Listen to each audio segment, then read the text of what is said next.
Well, welcome to the Treasuring Truth podcast. We are so glad that you guys are listening. We hope you will like, subscribe, and follow us at Treasuring Truth podcast.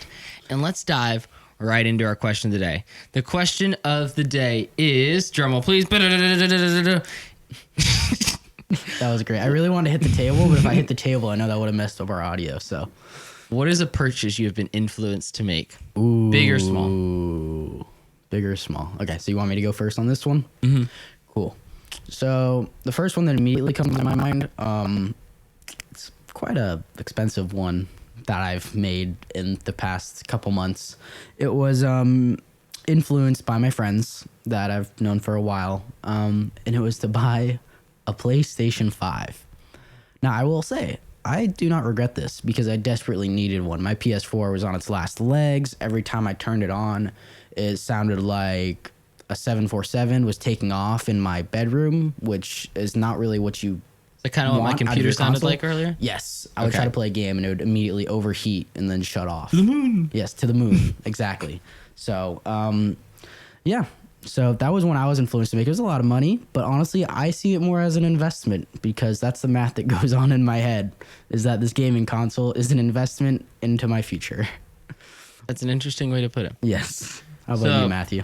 I went through a phase where like fanboyed over Justin Bieber a little bit. Mm-hmm. Still to this day, like slightly. I wouldn't call it a phase. Okay, I've been called out now. Anyway, Justin Bieber. And he has a whole brand. It's called like Drew House. And I was influenced by an outfit that he was wearing with a hat that I purchased. The hat. Yeah. Do you want to let us know No. the price range of that hat? We're not going to discuss We're not the going to go price into range. that. But Okay. I do enjoy the hat. I wear it often. It's a great hat. It I do complements see him wear a it lot of often. outfits. So That's true. He does wear it a lot, and I did not realize that until I figured out the price of it, and then Yeah. I was like, "Oh, I would wear it that much too." yeah, let's say like I've is a gotten nice my hat. money's worth. It's It is a a nice nice hat. hat. I like It's it. cool. It complements a lot of outfits. So It's the colors of my favorite football team, so I respect that. yeah, I don't respect it Matthew's anymore. I'm gonna supporting stop in wearing secret. it anymore. Supporting in secret. He's a Cool. Steelers fan. Yeah. So, with that being said, as we're talking about influence, being influenced by purchases, that's what a lot of our episode's going to be talking about today. So, it's going to be talking about the ideas of influence culture, the things in our lives that influence us, along with talking about how to protect yourself from certain influences, right? Is that right, Matthew? Yes, sir. Cool. So one main kind of verse that I think this whole episode is going to kind of center around is going to be Proverbs 4:23, and that includes the phrase of guarding your heart, which is something that we've all kind of heard, right, Matthew? So like I'm trying to think of a time where the phrase "guard your heart" I think gets thrown around a lot of times nowadays, right? Whether that be say for relationships, I think is a big one for a lot of people, especially nowadays. Would you say that's true? Yeah, I'd say relationships, also like just music, like what music you're like letting influence you and like Yeah. really seep into your heart. Because like there's another verse that speaks about how, or actually the continuation of the verse is for everything you do flows from it. So like guard your heart because everything that you do, every action you make, like that's the motivation. That's what's like influencing. We use the word influence again. That's what's influencing every decision. So whatever's influencing your heart is going to influence all your decisions. So if you're allowing something to like really influence just like what you're thinking about and like who you are, whether that be music, whether that be what you watch, whether that be who you hang out with, all those different things really have an impact because whatever influences your heart influences the way you live your life. Yeah, I agree. So kind of I guess maybe some context to go with the verses. This is in the book of Proverbs, right? So that's kind of like a lot of people see it as the book of wisdom. It was written by, It was Solomon, Solomon, and a mix King of, I think, some Solomon. other people. and then some other people along. But Solomon was known as one of the probably the wisest person to ever live, right? Yep. He was this person who had anything he could ever want in life. He was at the top of the totem pole. He was the richest man in the world at that time, Yep. right? He wrote some of Proverbs, Ecclesiastes, Yes. Songs of Solomon. There you go. That's it. Has his name in it, so. Yeah. I think he's the author of that. But yeah, so he was a super wise man. He wrote all of this, the book of Proverbs. It's a book of wisdom. He has some really wise stuff in here, and it's a lot of it's super applicable. So I would definitely go and check out a lot of it. But this is one verse in it that sticks out greatly. He talks a lot about wisdom in the book of Proverbs as well, especially in the chapters kind of leading up to this one. But this is just a very impactful one because we think about it, how it applies to us today. Like us as I mean, in our age, we're two college students. Influence is such a huge thing in our world. And I think it's probably something that's been around for a while. But especially people among our age group, and now with the introduction, say, of like Instagram, social media, like you think of influence, it's like a job now. People call themselves influencers or social media influencers, right? So some people, they make it their job to go around and spread influence, and people can make money off of that. Yeah, I was talking with someone. I think there's like dangers to that in some regards, because talking with one of my friends about how we'll go through life and it seems like we can find a perfect job, which doesn't ever seem like, quote, work. But that's just not the reality. Like, No, I don't think so. and I think a lot of the reasons that we have like this false idea, like, oh, I'm just going to keep skipping from job to job until like I find something that doesn't feel like work. Yeah. You're never going to really find that. And I think a lot of that is because of like the influence culture. And it's like, oh, you can just make content all day and you have a job and you're making millions of dollars. Like, it's given us this false idea and this false concept that like you can work is work. Like, I think of you course you can- can enjoy your work. You Yes. can take pride in your work. Like, That's the key. I love the job I get to do. I've loved all the jobs I've gotten to do. You can enjoy your work. Yes, That's key. but it's hard sometimes. Like, Yeah. and I think there's a lot of people that live in this, oh, the second it gets hard, the second that my job no longer feels easy, or so and so's like giving me feedback that I don't like I'm out. I'm going to go find another place, because like we have this concept because of this influence culture. Work shouldn't feel like work. I should be able to do what I want. I Yeah. should be able to live the way and work the way that I want in the environment that I want. No, I totally get that. That makes sense, because people do get that like perception that like once it's not easy, like once it's not, maybe I don't enjoy it in this moment or this season, like then maybe it's not for me. Maybe it's not the right job or right place for me. But that's not what it is at all. That's not what the Bible says work is. That's not what God says even the walk of Christianity is, right? Yeah. That it's not going to be easy. So that I get that. But I mean, along with influence and influence culture, like you see it everywhere now, and I think it's probably taken a bigger turn than it ever has before, though. Now, like we said, now people can call themselves influencers. It's the full-blown title and job now, not like it kind of used to be where maybe you had a celebrity and they just so happened to kind of have that influence, right? I think the thing about influence too is to realize that it also isn't just these big people that have the jobs that can call themselves influencers, that each person has influence, right? Everyone has influence, whether you believe it or not, on the things around you. So think of all the people you surround yourself with, whether you believe it or not. And it's probably one of the most true things I've experienced, which we've talked about in community and all these different things, is that like there's a big rule that, you know, the 5 people you surround yourself with are the most influential in your life. That's what you're going to reflect, right? Those 5 people. Yeah, you're I've gonna noticed become that those people. Exactly. You become those people, right? You guys grow together, you interact together, you become those people. And I've seen that so true in my life by the groups I decided to surround myself, which growing up, I had many different friend groups. I definitely hopped from friend group to friend group growing up. I noticed how I changed throughout those different seasons.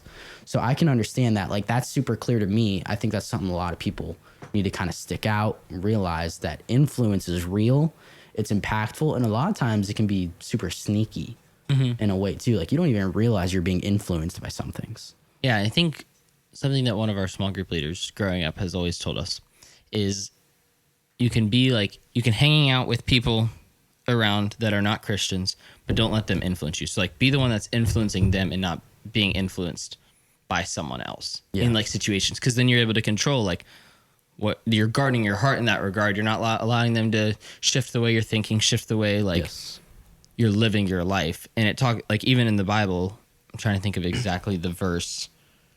I'm like completely blanking right now. It says something to the effect. I'm not 100% sure, and I'm not gonna say the wrong thing about the Bible. Okay. So I'm gonna remember it at one point, and I'm gonna. Okay. But That's understandable. but the people that you surround yourself with have a huge impact on who you are, and like where you're becoming, and who you're allowing to influence your life, and whether or not you're guarding your heart from the people that should be. Now I'm remembering the verse. It's the There we verse that go. says that we're supposed to be in the world, not of the world. There you go. So basically, like you're supposed to be in the world. You're supposed to be in situations where you're aware of what's going on, you're aware of the brokenness, but you're not participating Yes. actively in it. You're the one that's influencing the world. You're the one that's sharing the Yes. light. You're not letting the darkness to overcome Yeah. you. That's exactly There what I you was go. trying to You're say. being It the just light in the world. completely ran from my brain. Look at that. It came back to you, though. It did. You have that. You're able to recall that, which is good. I think it's also important to understand, though, the importance of, say, guarding your heart. Now, that sounds so, a lot of times it can sound cheesy just because the way it's used and overused. And I think a lot of people say it and don't realize what it truly means. But you see here, like it says in verse 23, it says above all else. So above every single thing, other thing that you do, guard your heart. And he gives a reason. He says, for everything you do flows from it. So if anything, like if you're going to guard anything in your life, whether it be, you know, your prized valuables, whether it be that outfit you really like, whether it be all the money in your bank, anything like that, the number one thing that you need to be guarding in this world is your heart. Like above everything else, like everything else you put in a safe or keep at home, lock it away like that. You don't even let people see or touch because it's that valuable to you. You need to do that with your heart. Put it above that because everything you do in your life is a reflection of that, right? Mm-hmm. The heart's inner condition, the way the heart feels on the inside, influences the outward behavior that you commit and that you do. Yeah, it's like a cup that if you put like just water in the cup and you fill the cup and just keep letting it overflow, like it's just water.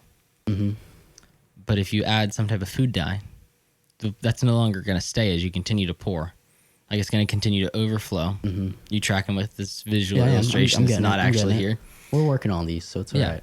So you've got like a cup of water, and you're just pouring water, and it's like continuing to overflow. Then you add food coloring to the water that's like in the cup, and that's going to overflow, and it's not just going to stay in the heart. That's going to overflow to everywhere else, and onto the table, and might stain the table because food coloring stains. It is pretty messy. Mm-hmm. There's my visual illustration that we just pulled out from somewhere. Food coloring is very messy. I've Yeah. had a couple experiences with food coloring, and it's definitely a mess to get cleaned up. It's a little off topic, but In the way that food coloring can influence you. Like growing up, you ready? oh, Growing up, okay. having read 40 like made me jittery. Like I would, Really? you can ask my parents. No way. I would ask like a million questions. Like it was just back to back to back back, right after having red dye. That's But really interesting. if not, like if I didn't have it, like I was just a normal, chill little kid. I see. I thought you were going to go into like maybe the psychological effects of like how certain colors affect our minds and brains and like, I don't know, from like a marketing perspective, like that's what I see and like would think of from whatever I've learned in school or business school. It's like From my personal lot of different experience, that's where I was at. well, I mean, I heard about this one company too that like they tried to paint. I think it was Google. They painted like their walls purple or something, and people hated it. Like they were depressed and hated coming to work. So I guess for some reason the color purple had that effect on them. But when they painted them like lighter colors, obviously people are more inclined to work for some reason. I guess just because of the colors and it affects you whether you know it or not. Yeah. But see, even colors have influence on you, They really whether do. you know it or not. So in a sense, you got to be aware of the things that you're letting influence you. Mm-hmm.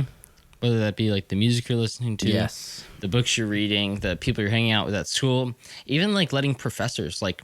I haven't had like any like direct with my professors, but I've heard of like friends that have where like professors are just like saying the most out of pocket things that like in some regards you could go in, oh, this is the professor, they're the ones with the degree. Yeah. They obviously they must know more. They have influence over me, but it's being careful of like guarding that and not like letting Yeah. the things of this world, the people of this world like really influence and shift like the way you're thinking Yeah. away from like a biblical worldview.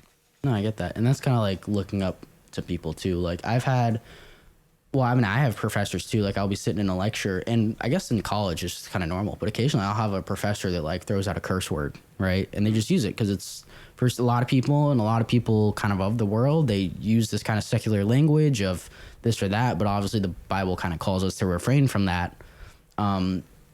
Even making sure that doesn't kind of influence you just because someone else kind of like you can a lot of times people will say that, you know, like it's okay if I hang out with these people because, you know, they curse or do this or that, but like that doesn't affect me. Like say my friend goes out and like has a drink, that doesn't mean I want to go and have a drink as well and get drunk. Like you're right, it may not affect you in that moment, but I think it adds just an ever slight inclination to either go and do that thing or to sin. Like not incentivize, but to kind of entice you to sin in a sense. And I think Yeah. if you kind of surround yourself with that kind of behavior, I don't think it's smart to surround yourself with behavior that can kind of incline you to sin easier. Yes. And I think it's like, it's just being aware, like, are you being influenced? Is that something that's being influencing you? Yes. Are you guarding your heart in those situations? Because like, you're going to be in situations where people are doing things that you don't agree with, or that Yeah. you may not want to like, you may not want to participate in, but you can still be in that situation. You can still speak light into that situation, but you don't have to participate, and you can like ask for the wisdom that only God can give of like, hey, like, Yeah. give me the ability to refrain from participating in this or having a desire for this. Yeah.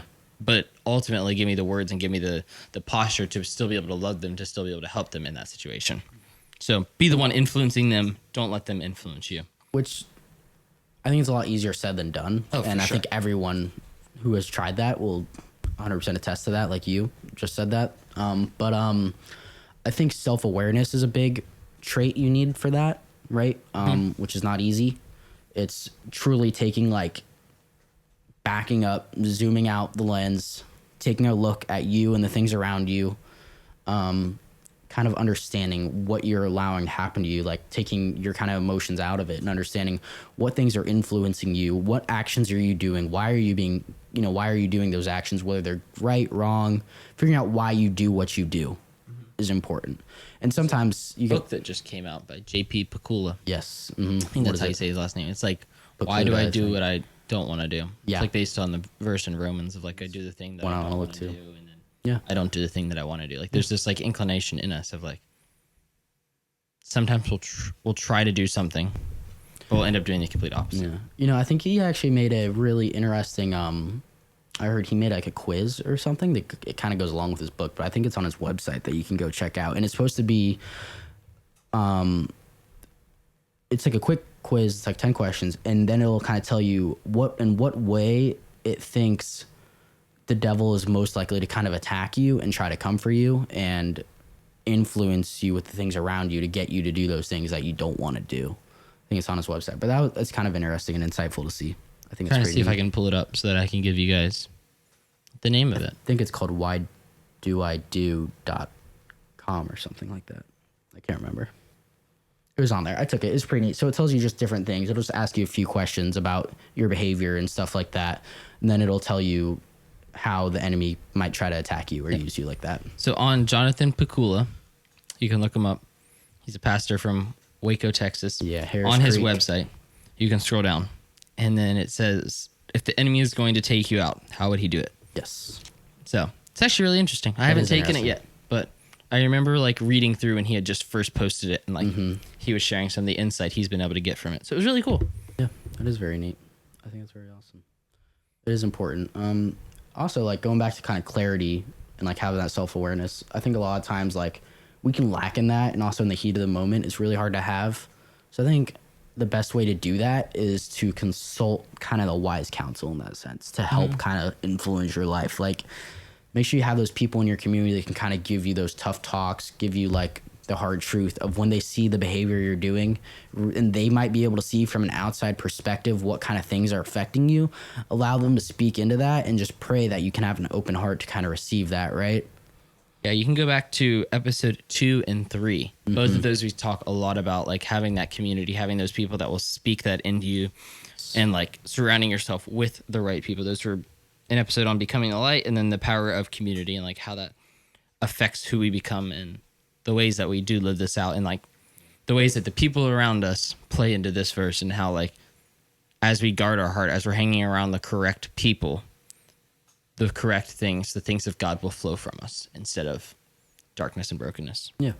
So like I guess you can kind of think of well, for one, to kind of get that better self-awareness too and all that kind of stuff, something else you could obviously do is just pray, ask God to kind of reveal that to you, and he will. Like just ask him, be like, God, what are the things that I'm allowing to influence my life? Like what are the things that are making me do the things that I do? And he'll let you know, because like a lot of the times if you're doing things that you don't want to do or things you shouldn't do, which I think that's in Romans 7, I think. But he talks about why, I think Paul talks about why do I do what I not want to do? And I guess it's inherently just because we're sinful people, right? And that's where it comes from. But there's ways to kind of protect yourself and set up and fight against that, right? Craig Rochelle, again, is someone I really enjoy. He literally wrote a whole book on that, about the power to change, the power how to like defeat these habits, like break down these habits of the bad things, like identify the evil and bad things that like maybe you cause yourself to do or influence you, being able to set up barriers against that. Because you should try to, if you have the power to fight a temptation today and set up barriers against it so you don't have to fight it in the future, why wouldn't you? Because that's just smart. That just makes sense, right? Yeah. Eliminate a temptation now. That way you don't face it in the future. So make it harder for yourself to do things you don't want to do, whether that's you might have to distance or cut off a certain group of people or maybe not talk to them as much. Maybe you'll have to set like certain restrictions on your phone to stop you from going to websites you shouldn't be looking at. Maybe you should go and set restrictions on your bank account if you have a problem with overspending. Maybe because like you're looking at all these fancy hats that you want to buy or that new gaming console you want to buy and you got an issue with spending money on all that kind of stuff and you think you'll be influenced to buy it. You can set restrictions there to stop you from doing that. No, but I think Matthew and I are happy about our purchases. We're both pretty good about money, thankfully. Yes, I would agree. There's definitely, we can think of a few There's people. there's areas for growth, Of course. We're young though, right? but there's also a few people that I they think should we probably deserve- listen to this episode. That's In true. terms of like the whole spending. Yeah, we can talk about that later. We're not financial gurus because, again, we're college kids. But, I think for college kids, we deserve a little pat on the back for... There you go. That was a weak high five. I don't know if you guys picked that up. But I think we kind of deserve that. I think we're not too bad right now for where we are in life. I think we both are pretty wise with our money. I would Good agree. stewards of our money. I would agree. So I think our influence on that is good. Because I would say also, think about it. Like, the people we hang around with, we may know like one or two people that maybe aren't amazing with their money, but the ones we truly hang out with, they're all people that we know are wise, people that are good with their money, people that can manage it well. Like, if you hang around people that can manage money well, you're going to manage money well too. They'll teach you things inherently that you won't even notice. Like, I think in business, they're like, well, if you want to become a millionaire, hang out with a bunch of millionaires, and then you'll become one too. Because Yeah, you'll you just learn kind of those pick up things. those habits and those traits. There's such a power in like the people that you hang out with and like ultimately, and I want to not reflect, but also like tie this back into like how in our culture so much our world or the people we see on social media, we've given them so much influence in our lives when in reality it's not like a back and forth type thing. It's them simply just influencing us. Yeah, it's a one-way influence. And many times we're not also seeing the true them, or like at least the whole them. We're only seeing like the parts of them that they want to put on social media. So the good parts. Then we start comparing ourselves. Like True. some of like the best times that I've been influenced was when I'm at my lowest point, when I'm like, hey, I need advice on this situation. Like, what do you have to say? And someone's been able to speak that wisdom, speak that over me. Whereas if we're turning only to people that are social media influencers, they're not able to do that for us. They can give us tips and tricks on how to do our makeup or what outfit to wear today or anything like that. Think about it though. Like, think about, say if you are at your lowest point, right? You have two options. You can turn to someone in your life that can kind of help you, give you that connection, or you can turn to this social media influencer who's going to tell you this is how you have to do this, and this, and show you the parts they just want to see. And then people will try to embody that and listen to that, and then they try to become that person, do that thing. That's how much they become like influenced. Like, you think about like someone who's super duper influential right now all over the world. Everyone knows Taylor Swift, right? There's no way you're going to tell me that she is not influencing almost every single teenage girl, and I'm sure there's guys that listen to, but like in the country right now who listen to her. There's so many. Think of like they're getting to buy all these tickets. I think she's grossing over $1 billion just off of tours and everything. That's probably not even including the movie that she's putting out. True. Like all these people, it's a cultural thing, and she's influencing every single one of them. And there's so many girls that are going to be growing up kind of wanting to be her, that are like listening to her music, and whether they know it or not, you can kind of start to idolize her in a sense. Now, I don't inherently hate Taylor Swift for anything, but I think this can happen with anyone, but she's just a great example at the moment because of how huge she is. Yeah. But I mean, she can influence so many people, and I think she can become kind of an idol in so many people's lives without them even realizing it. It's kind of that influence without even realizing. Because that's how sneaky influence can be. And I think we see that with just like a lot of different, whether it be politicians, whether it be movie stars. Like there's just such this like, we as humans like have this desire to gravitate and grab Into community. grab something that like, oh, we can all associate with, we can find a place to belong. Like a common identity that we can all kind of huddle behind. and a then team. yeah, so I think that's where a lot of that stems from. In some ways, like there's no back and forth with that influencer. It's just a one way, like, hey, this is what I wore today. This is what you Yeah. should wear, and forget your bank account, even though it costs $250. Like, Yeah. you need this in order to be cool. And there's like this such hyped up, like, Yeah. I need to follow these people. Like think about someone, say like a music artist who either it's a rap artist who is talking about, sex, drugs, and money, right? And killing people, blah, blah, blah, blah, blah. That can influence people and they don't even realize it. Like you have to be super aware of that, because I think of like you're allowing that to seep into your heart, whether you know it or not. You're allowing it to be in your heart, giving inclination to it. It's changing your mind towards it. You're being affected by it. It's transitioning you. Same with like Taylor Swift. She's singing about all these breakups that she's going through and how whatever guy she just had was awful or did this or that for her. Like all these girls are going to go around, and I bet you they're going to start kind of having the same love life as Taylor Swift, right? True. Like that's just how it works. You'll go on dating all these losers or whatever because that's what Taylor Swift And ended up Harry Styles a doing. loser right now, Josh? I don't know the man personally, but no, I don't think Travis Kelce is not a loser. I'm not doing that. I'm Team Travis. I'm Team Travis too. Team Travis all the way. He made Taylor Swift, right? Yeah, he did. Of course. Put her on the map. Exactly. Put her on the map. Hey, without those NFL stadiums, she would have nowhere to perform. You got a point. Mm-hmm. That's why she's able to make so much money. Exactly. Thank you, Yep. Travis Kelce. Yep. But yeah, influence is so powerful in that sense, to where it's so sneaky. Matthew's laughing at that. He liked that. But it's so sneaky in that sense. And then just kind of going back to guarding your heart.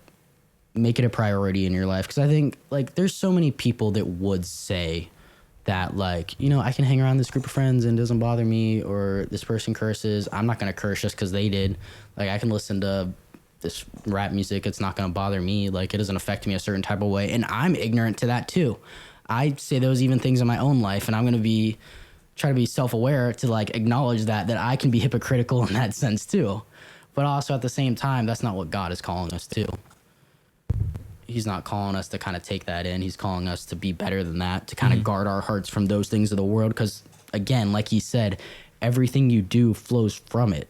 The outward behavior that you're going to express comes from the condition that your heart is in and the things you're allowing to enter into it. And kind of transitioning to like another verse, and it's more of like our devotional for today.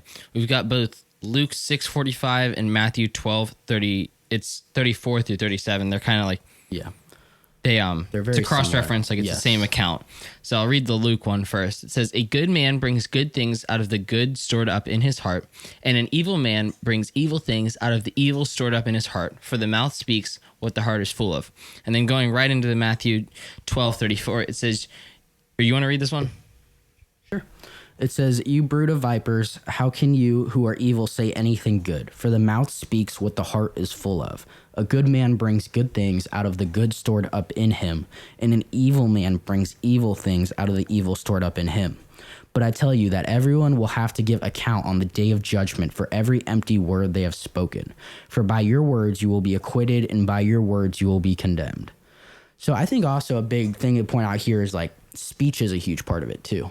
So if something's in your heart, like it will make its way out of your mouth. Yeah. Because that's just how it is. Like they're connected like that, right? You're going to say what you feel. You're going to say what you think. It's always cool how like the Bible will say things that you can see so relevant in like culture. And it says like, for the mouth speaks what the heart is full of. Like whatever you're putting in your heart, whatever you're allowing to influence your heart, whatever you're allowing to speak into Yeah. your heart, it's what you're going to speak. Yeah. You're going to speak that same verbiage. If you're hanging out Yeah. around people who are super theological, who use big theological words, who you're going to start speaking that like language in a way. If you're hanging out with people who are in the school of business, in finance, you're going to start speaking a lot of numbers. There you go. If you're going to Talk be in about the school, NPV, IRR. I don't know what any of that means because I haven't been hanging out with those people. If you're in a biology class, There you go. you know how crazy some of these biological terms are, like diarubinic acid, something like whatever the full name for DNA is. I had to spell it at one point in school. But like as you're hanging out around those things, around those people, around those different like concepts, you start speaking that language because that's what's influencing them. Deoxyribonucleic acid. Look at I him think go. That's it. I don't hang Look out at him with- go. I can't stand biology, but I'm happy I got that. Congratulations. Sorry, I was very off point. I was so focused on trying to remember that. But yes, exactly. As we see, like the mouth, whatever the mouth speaks, whatever words you use is what your heart's full of. Like if you're in an angry place, even if you're not angry at your family members or a sibling or your friends, that's going to spill out, and there's going to be a noticeable difference in the way that you talk to them because you're frustrated about something. And I've seen it play out with my siblings. Like I'll get back from a long day or a trip or something like that, and I'm exhausted, and I'm like, like it happened in August. I got home and I found out that my brother had decided to sleep in my room because he likes the fan in here more, I guess. So that, but I was pretty mad because I'm like, because he left like 3 things in here. But like, was I mad at him? No, I was just simply agitated. I was exhausted. And it has an overflow. Yeah. And it was like, that was the condition of my heart at the moment. And I should not have acted that way towards him, but because of the way my heart was, that's how I did. Yeah. And I think it even like, it doesn't exactly highlight it in this verse, but I think we can definitely all point out, and I'm sure it probably says it in other verses where it talks about like, not only is it influencing your heart, it's also influencing your mind. So the way you think. So like, you're allowing things to influence you, you'll get thoughts, right? And even though maybe you say you don't act on your thoughts in a certain way because maybe obviously they're not good, they might have been influenced by the wrong things, or maybe what was I about to say? You get influenced by your thoughts or influence your thoughts even though you don't act on them. You can still protect yourself from getting those thoughts, letting those things enter your head, right? Because even that can kind of stress you out, kind of build, break you down. Same with your actions. Just because you might feel something in your heart, maybe you can fight it off, right? But then again, why are you going to even try to entertain that and even put yourself in a spiritual battle that you don't need to be in? I think that as well helps a lot. Well, we encourage you guys, like if you want more information on like the importance of like finding good community, go back to episode 2 and 3, I think it was 2 and 3, and then really read through like the 2 verses that we close with were Luke 6:45 and then Matthew 12:34 through 37. Both of those they speak a lot of wisdom. It's something that like we should keep in mind as we're going throughout our life, that whatever's in our heart will overflow, and it'll overflow not just in our actions but also in our words. And the book of Proverbs, because again, book of wisdom, it's got a lot of good applicable stuff in there that I think could really be used. I'm trying to think if there's anything else that we really want to hit on here. I don't think so. You want to pray us out? Yeah, sounds good. Well, Father, thank you for everyone here listening today. Thank you, Lord, for just Matthew and I, that we can just be vessels for your word, God. Thank you, Lord, that you can just use us in this kind of environment. I pray people will just be influenced by you, God, and less influenced by the world. I pray, God, that you'll just soften people's hearts to your word and your voice, God, that they'll just understand the importance of how they let certain things in their life go into their hearts and their minds and how that affects their actions. Give people that self-awareness and that clarity and community to help them kind of figure out and fight those internal battles that we all kind of get, God. I pray, Lord, that this does not just kind of fall on deaf ears, God, that people will truly understand the power of influence, almost the sneaky power of influence, God, in our lives, the importance of having that kind of right community and just all those different things we allow to enter our hearts and minds.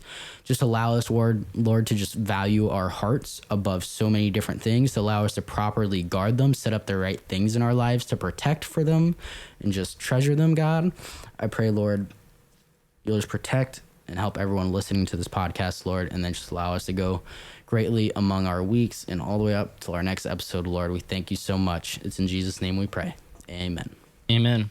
Well, thank you guys so much for joining us today. Don't forget to like, follow, and subscribe on Spotify, Apple Podcasts, YouTube. Check us out on Instagram at Treasuring Truth Podcast. If you don't mind, rate and share the podcast. Yes. Because as Josh always says, I didn't.